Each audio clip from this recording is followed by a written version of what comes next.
তাল বাহানা ছেড়ে দিয়ে পার্লামেন্টের নির্বাচন দেন, স্থানীয় সরকারের ব্যবস্থা আপনারা করার চেষ্টা করবেন না, এবং সেটাই হবে ইনশাআল্লাহ বাংলাদেশ। আপনাদেরকে আর কি হুঁশিয়ারি দেব? আপনাদেরকে বলছি, আপনারা কিন্তু শুধু আমরা আপনাদেরকে ব্যর্থ হতে দিতে পারি না।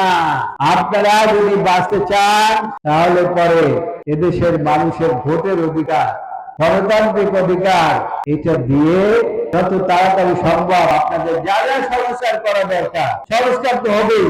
তো এটা নির্বাচিত সরকার যা রেখে যাবেন সেটা তারা করবে, কিন্তু দয়া করে একটা নির্বাচন দেয়। কিন্তু সেটা না দিয়ে আপনারা কয়েকদিন পর্যন্ত দেখেছেন যে একটা তাল বাহানা শুরু করেছে, কি হ্যাঁ নির্বাচন তো আমরা দেবো, তো পার্লামেন্টের আগে ইউনিয়ন পরিষদের নির্বাচন দেব, স্থানীয় সরকার।